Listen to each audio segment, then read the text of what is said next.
엔비디아 AI PC 시장 진출 관련된 이야기도 나왔는데 여기서 FC BGA 쪽으로는 굉장히 호재다라고 생각을 할 수가 있어요. 엔비디아 AI CPU 그리고 엔비디아 AI 컴퓨터 관련돼서는 CPU, GPU, 지금 대용량 메모리를 하나로 묶인 형태이기 때문에 대용량, 대면적 고부가 기판이 필요해요. 이걸 다 패키징하기 위해서는. 그래서 FC BGA 관련된 시장에서는 호재다라는 이야기가 있는데 이거는 일단은 수혜적인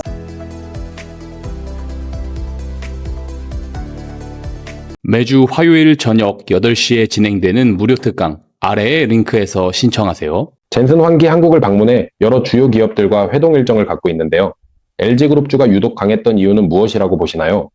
LG그룹주가 유독 강했던 건 사실 LG그룹주는 그동안 엔비디아와의 이런 협력이라든지 이런 부분들에 있어서 기대를 할 수 있는 이야기들을 지속적으로 좀 시장에 전해 주었어요. 근데 워낙 엔비디아 관련돼서는 우리가 LG가 협력을 한다고 그런 부분들도 있었고 로봇주로서의 이런 역할을 많이 부여를 해주지 못했다 보니까 LG그룹주들이 상대적으로 항상 약세가 있었는데 계속적으로 지난 1월부터 해서 계속 CES에서도 그렇고 우리는 협력 관계라는 거를 이야기했고 또 방한하는 그 과정 속에서 LG와의 회동이라든지 이런 부분들이 있었고 LG전자가 이번에 액추에이터 관련돼서 내재화를 한다라는 이야기를 했습니다. 그래서 악시움 관련돼서 양산 체계를 구축을 하고 여기에 엔비디아 AI 브레인과 결합될 수 있는 가능성. 그래서 그렇게 되면 상용화 로봇을 또 빨리 만들어낼 수 있지 않을까라는 그런 부분들이 시장에서는 부각을 받았고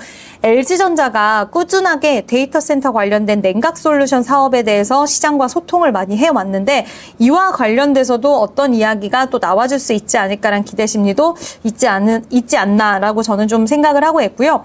LG그룹주 자체가 시장에서 로봇주로 엔비디아와의 협력이 있으니까 봐야 돼라는 고민을 할 때 LG그룹 자체의 AI, 로봇 쪽의 밸류체인이 잘 구축이 되어 있습니다. LG CNS, LG 이노텍, LG 디스플레이 등 이런 기업들이 있다 보니까 시장에서는 그러면 엔비디아와 협력해서 시너지 효과 그리고 로봇주로 봐도 되겠는데 라는 이런 이야기들이 심리적으로 번졌고 결국 주가의 상승을 좀 부양하게 만든 원동력이 되지 않았나라고 생각을 합니다. LG전자가 1개월 만에 거의 200% 가까운 상승 흐름을 보이고 있는데요.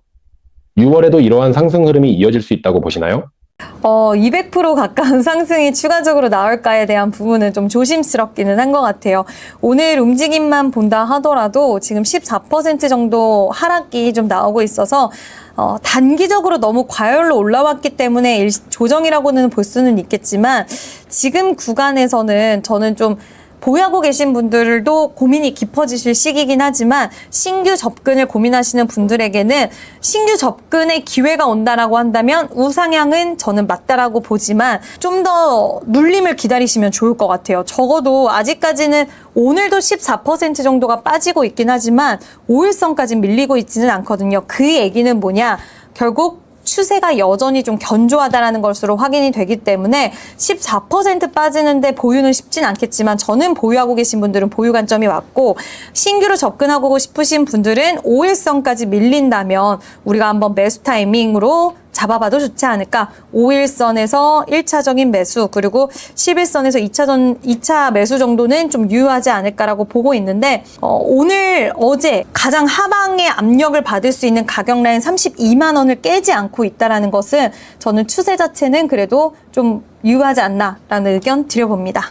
엔비디아와 LG그룹의 피지컬 AI 협력 과정에서 LG CNS의 강점과 투자 포인트는 무엇이라고 보시나요?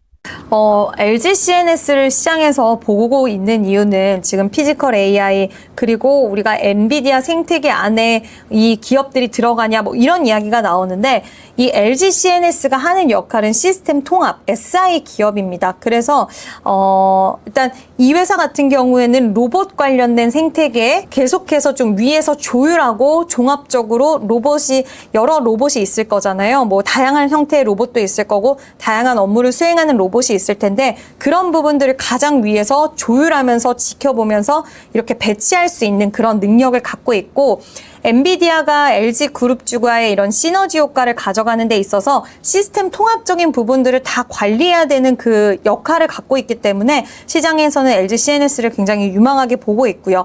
또 LG CNS 같은 경우에는 실적적인 모멘텀, 그리고 지금 시장에서 AI가 발전됨에 따라서 뭐 보안 관련된 이야기도 나오고 하잖아요. 그 안에서 LG CNS의 역할이 가장 좀 강하다라고 볼 수 있습니다. 그래서 AI 밸류체인 관련돼서 통합적인 역할을 하는 기업이다. 오케스트라에서 지휘하는 그런 역할을 하는 기업이다. 그걸 시장은 좀 가장 큰 모멘텀으로 보고 있는 것 같습니다. LG이노텍의 경우 젠슨 황방한 이슈 이전부터 강한 상승 흐름을 보여왔는데요. 이렇게 상승할 수 있었던 이유와 향후 주가 방향성에 대해 어떻게 보고 계신가요? 이렇게 상승할 수 있는 이유는 결국에는 그거죠. 지금 엔비디아에 대한 효과도 있긴 하지만 그 전부터 시장이 움직였던 걸 생각을 해보면 MLCC, FCBGA, 삼성전기 이쪽으로 키워드가 강하게 붙었고 FCBGA 관련돼서 LG이노텍도 그럼 당연히 수혜를 봐야 되는 거 아닌가라는 그런 내러티브가 좀 형성이 됐다라는 게 중요한 부분이고요. 지금 엔비디아 AI PC 시장 진출 관련된 이야기도 나왔는데 여기서 FCBGA 쪽으로는 굉장히 호재다라고 생각을 할 수가 있어요. 엔비디아 AI CPU 그리고 엔비디아 AI 컴퓨터 관련돼서는 CPU, GPU 다 지금 대용량 메모리를 하나로 묶인 형태이기 때문에 대용량, 대면적 고부가 기판이 필요해요. 이걸 다 패키징하기 위해서는. 그래서 FCBGA 관련된 시장에서는 호재다라는 이야기가 있는데 이거는 삼성전기가 일단은 수혜적인 측면이 좀 있기는 하지만 LG 이노텍 같은 경우에도 FCBGA라던가 기판 쪽 사업에 진출을 했고 아직까지는 고부가 기판이라던가 이런 쪽에선 많이 미흡하죠. 왜냐하면 후발주자이기 때문에. 하지만 성장으로 봤을 때 시장은 FCBGA 쪽으로 LG이노텍도 볼 수 있는 거 아니야 라는 내러티브와 LG그룹주에 대한 수혜가 가능한 거 아니야 라는 이런 내러티브가 동시에 붙었다라고 보시면 좋을 것 같고요. 일단 LG이노텍 같은 경우에는 또 최근에 인텔의 최첨단 패키징 관련된 EMI 비용 반도체 기판 시장에 진출하겠다라고 추진을 했어요. 근데 여기에 SK 하이닉스와 또 협력한다라는 이야기까지 붙어줬기 때문에 지금 이러한 모멘텀, 물론 이게 정말 완성이 돼서 실질적으로 수주로 연결될지 이거는 시간이 좀 확인하는데 오래 걸리긴 하겠지만 삼성전기에서 시작된 FCBGA 기판 관련된 모멘텀이 LG이노텍에도 붙었다. 그리고 하반기 폴더블 관련된 애플 폴더블 관련된 기대감도 좀 있는 상황이다라고 보시면 좋을 것 같습니다.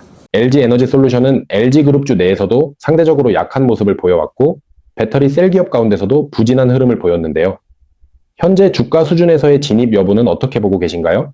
네, 일단 LG 에너지 솔루션은 이번에 ESS 관련된 수주 이슈가 있었고 저는 좀 긍정적으로 보는 시각은 더 갖고 있기는 합니다만 오늘 6월 4일 기준으로 코스닥이 올라오면서 소부장 기업들이 너무 강했어요. 그러다 보니까 소부장 기업들이 수급을 다 가져가면서 상대적으로 2차 전지 종목들이 좀 약세를 보였다라고 생각을 하고 있는데 ESS 관련돼서 그리고 LFP 배터리 EV 쪽으로 양산의 시계를 가장 좀 빨리 가져가려고 하는 기업이고 실적 모멘텀도 분명히 있다라고는 봅니다. 그래서 LG 에너지 솔루션은 ESS 여기에다가 LFP 배터리 그리고 플러스 LG 그룹주 로봇에 대한 꾸준한 이야기를 지금 드리고 있는데 여기서 그럼 당연히 로봇 배터리는 어디를 쓸까요? LG 에너지 솔루션이 당연히 채택될 수밖에 없고 LG 에너지 솔루션은 지금 옵티머스, 테슬라 로봇 옵티머스에도 탑재가 된다라는 이야기가 있는 만큼 충분히 시장의 기대감을 가져갈 수 있다라는 게 포인트이지 않을까라는 의견 드려봅니다. 젠슨항 CEO가 네이버 이해진 의장과 만나게 된다면 어떤 이야기가 오갈 것으로 보시나요? 제가 예측을 100% 할 수는 없겠지만 네이버가 이번에 이제 이해진 글로벌 투자 책임자와도 회동을 하고 그리고 제2의 사옥을 방문을 하고 굉장히 네이버와 밀접한 관계를 보이고 이번에 대만 GTC에서도 그 하트를 붙이면서 네이버 클라우드를 직접적으로 언급하기도 했다라는 것은 네이버와의 협업 관계를 좀 더 땡기려는 모습이 아닐까라는 생각도 드는데 저는 1차적으로는 네이버가 결국엔 고객을 관리하기 위한 움직임이라고도 생각을 했어요. 왜냐하면 네이버 입장에서도 결국 네이버 클라우드가 본인들의 고객사이기 때문에 그런 생각도 하긴 했지만 좀 더 넓혀서 생각을 해보면 지금 네비우스라던가 미국에 있는 이제 데이터 센터 관련돼서 우리가 그 CPS 업체라고 해서 네이버 클라우드 사업자라고 이야기를 하는데 조그만한 클라우드 사업자들이 우리의 플랫폼을 쓰고 글로벌 시장으로 진출해도 될 만큼의 몸집이 커졌다라고 이야기를 하면서 한국에는 네이버가 있다. 그러니까 결국에 1차적으로는 고객 관리지만 또 그거를 좀 더 확장해서 생각해 보면 아시아 시장에서 데이터 센터 관련돼서 좀 협력을 하려는 네이버와 협력하려는 부분과 또 네이버는 검색 엔진, 쇼핑 이런 거를 통해서 우리나라 데이터를 제일 많이 가지고 있다고 해도 과언이 아니잖아요. 그래서 국내 지금 정부 쪽에서도 소버린 AI 관련된 이야기가 지속 나오는데 소버린 AI 관련된 협력 이슈가 나올 가능성도 좀 있지 않을까라고 생각이 들어서 소버린 AI 그리고 AI 팩토리 관련된 동맹 이슈가 나올 수도 있겠다. 그리고 GPU 6만 장을 그러니까 우리나라 대기업에서 가장 많이 GPU를 공급을 받잖아요. GPU 6만 장 관련돼서 이야기가 좀 더 공공연하게 좀 결속을 다지는 이야기가 나오지 않을까라는 생각도 들기 때문에 여러 가지 좀 지켜는 봐야 되겠지만 뭐 투자 이야기가 나올 수도 있고요. 일단 이렇게까지 자주 만난다는 것은 긍정적인 이야기가 나올 가능성이 더 크지 않을까라고 보고 있습니다. 네이버가 두나무를 인수함으로써 얻게 될 수 있는 시너지는 무엇이라고 보시나요? 아직은 좀 먼 이야기이기는 해서 좀 봐야 될 것 같기는 해요, 사실. 근데 이제 업비트 운영사 두나무를 같이 품게 된다라고 한다면 스테이블코인 기반의 K핀테크 글로벌 영토 확장을 좀 꿈꾸고 있는 것 같습니다. 근데 이게 스테이블코인 관련돼서는 이야기가 여러 번 나왔고 언급도 했고 하기는 하지만 아직 넘어야 될 산은 좀 많이 남아있는 것 같아요. 그래서 이런 부분들은 좀 기다려야 되는 부분이고 결국 그 두 회사가 만나게 된다라고 한다면 K-스테이블 코인 관련돼서 글로벌 영토 확장 모멘텀 가져갈 수 있고 또 생성형 AI 여기에 가상자산 시장과의 융합 이런 것들을 좀 꿈꿀 수 있지 않을까라는 생각이 듭니다. 근데 규제 돌파에 대한 부분들이 여전히 좀 남아있어서 당장 이들의 시너지 효과를 주가에 녹여낸다. 바로 이게 기대감으로 실린다라고 보기에는 시간은 좀 걸릴 수 있겠다. 개인적으로는 좀 그렇게 판단하고 있습니다. 네이버 주가의 변동성이 큰 모습인데요. 지금 시점에서도 접근해 볼 만하다고 보시나요?